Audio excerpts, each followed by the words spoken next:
What's up guys, Infernape here. Now I haven't done this a series in a little while because I thought, that you guys I didn't really like this sort of video. But I thought I'd try bringing it back because the last one wasn't as good as it could be. So, I'm bringing back my best team series. If you don't know what a best team series is, it's basically a team of 6 Pokemon, which I think is the best way to get around a Pokemon game. In this case, it's going to be Pokemon Emerald, because the last one I did was Pokemon Ruby and Sapphire. If you want to catch up on all the best teams that I've done, I actually have a link to my very first one in the description below. Be sure to let me know down in the comment section below if you enjoyed this video, if you think this actually is the best team for Pokemon Emerald, what's your favourite member of the team, and if you would rearrange the order in any way, let me know down in the comment section below, because I like having a conversation with you guys. So without further ado, let's get into the video! Okay, so just like every Pokemon game, you're going to need the starter Pokemon. And the starter Pokemon in this game are just like in Ruby and Sapphire. Trico, Torchic, and Mudkip. I did choose Torchic in the last one, but Torchic doesn't do as well in this game. So I decided to pick the next best option, which is Sceptile.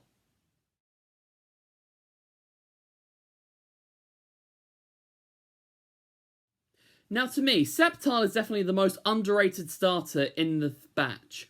But I definitely think, even though it doesn't do well against most of the gym leaders, it does shine where it counts. Like, when you need a really, really good grass type, Sceptile is there to lean on. Plus, it can learn so many great moves to cover the weaknesses that it has. Plus, it's also, pretty good, it's, moves don't really complement its stats. But we don't really get into that. Still, it does shine where it counts. For Sceptile's moveset, I would recommend Leaf Blade, Dragon Claw, Earthquake, and False Swipe. Well, Leaf Blade for obvious reasons, because stab. Dragon Claw to handle any dragon types you may encounter. Earthquake for cover edge against fire types. And False Swipe because I needed a 4th move and I couldn't fill it in. But it's good for if you want to capture some wild Pokemon. With this moveset, Sceptile is good against Roxanne's team, Juan's team, Sydney's Crawdaunt, Glacier's Water types, Drake's team, Wallace's Milotic, Wailord, Whiscash, your rival's Wailmer, Wally's Altaria, Matt's Carvana and Sharpedo, Courtney's Camerupt, Tabitha's Camerupt, Maxie's Camerupt, Shelly's Sharpedo, and Archie's Sharpedo. Now, that is quite a lot of Pokemon, and that's only from one Pokemon. The rest are going to cover a lot of other powerful trainers. The next member of the team has the fewest type advantages against main people, but it's mainly here to be an overwhelming, powerful brute force attacker. And if you haven't figured out which Pokemon I'm on about, I'm talking about Slaking.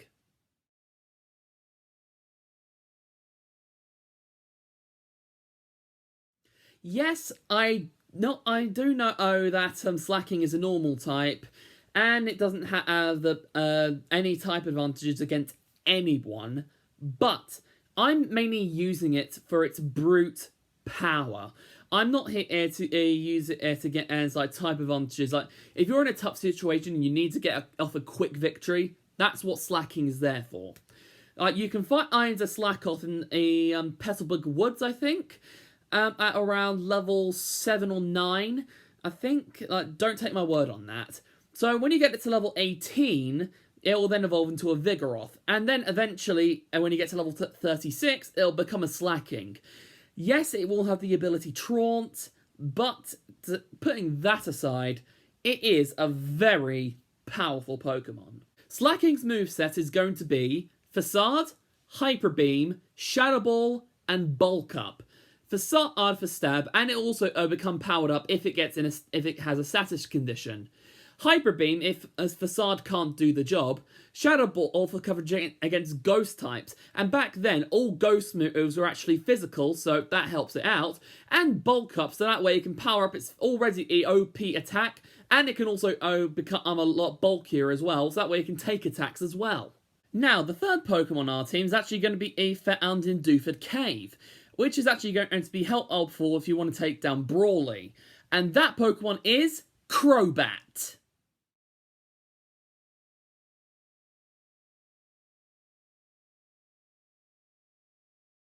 Okay, so in Dewford Town, like the place is literally crawling with Zubat. So if you really want to find a Zubat, I'm pretty sure you can find one on your first turn. So have fun with that. And once you get it, it's going to be a little hard to eventually evolve your Golbat into Crobat. But it is worth it to have the best flying type Pokemon in the game. Okay, so Crobat's final moveset is going to be Sludge Bomb and Fly for stab, and Giga Drain and Steel Wing, so that way it'll have a cover edge against any rock types it might encounter. With this moveset, Crobat is good against Brawly's team, Winona's Tropius, Taytonliza's Solrock and Lunatone, but be careful. One's Love Disc, Celio, Crawdaunt and Whiscash, Sydney's Shiftry, Cacturn and Crawdaunt, Glacier's team, but be very careful, I wouldn't recommend it. Wallace's Wailord, Milotic and Whiscash, your rival's Shroomish, Wally's Roselia, Matt's Carvana and Sharpedo, Shelly's Sharpedo, and Archie's Sharpedo. That is quite a lot of Pokemon and Crobat's good against. And I definitely think that it could take down a lot of in-game trainers. Like, I think Crobat is definitely the best flying type option in the whole game. Your fourth Pokemon can also be found in Dewford Cave, and that Pokemon is Hariyama.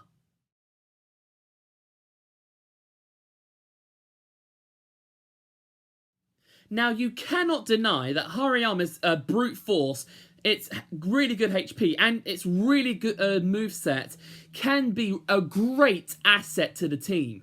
Like, Hariyama has got so many different moves in so many different types, it's quite impressive. Like, I definitely think that Hariyama needs to be in a best team. Like I said earlier, Hariyama can be found in Dewford Cave. It's a little harder to come by, but you shouldn't have too much of a hard time finding one. For Hariyama's moveset, I decided to go with Brick for stab, and it can also cut down any light screens and reflects to size. We've got Rock Tomb, so that way you can handle any flying types. Knock Off for coverage against psychic types, and Dynamic Punch in case Brick Break doesn't do the job. With this moveset, Hariyama is good against Watson's Magneton, Flannery's team, Norman's team, Winona's Swablu, Tropius, Pelipper and Altaria, but I wouldn't recommend it. Taytonliza's team, but I highly wouldn't recommend it.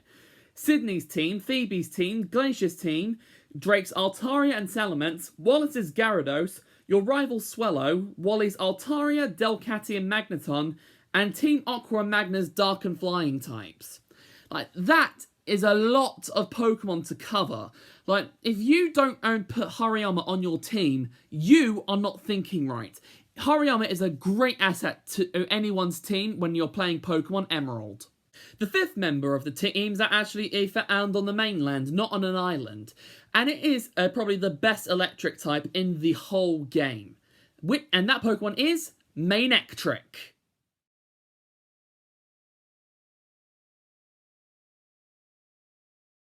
Now, Manectric is definitely a great asset to the team because you're going to need a Pokemon that be taking down all the water and flying types in the game. Manectric can be found as an Electrike just on the outskirts of Slateport City. So, just complete everything that happens in Slateport City, go up, and wander around the grass until you come across an Electrike, and then evolve it into what is the best Electric-type Pokemon in the game. Manectric's moveset is going to be Thunderbolt and Thunder for stab, Bite for coverage, and Double Team so that way you can avoid attacks easier. I put Double Team here just in case you accidentally have to face the ground type, and that way you can spam Double Team in order to avoid any ground type moves. With this moveset, Manectric's good against Winona's team, Tate and Liza's team, most of Juan's team, Sydney's Crawdaunt, Phoebe's team, Glacier's water types, most of Wallace's team, your rival Swellow, and Team Aqua and Magma's water and flying types. Now that may not seem like a lot, but if you don't have an electric type, you're not going to have that Pokemon to take down all of these trainers. So I definitely think Manectric's a great Pokemon to put on your team. Okay, time for the last Pokemon, and we need a Dark type. We just need a Dark type.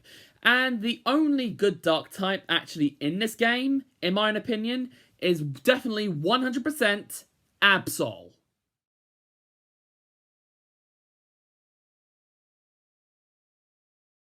Dark type is a must.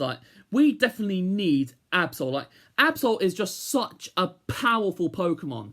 Plus, Dark types are very handy to have in Pokemon Emerald.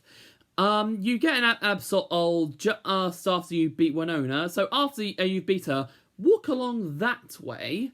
And when you get to the route, just wander around until you encounter an Absol.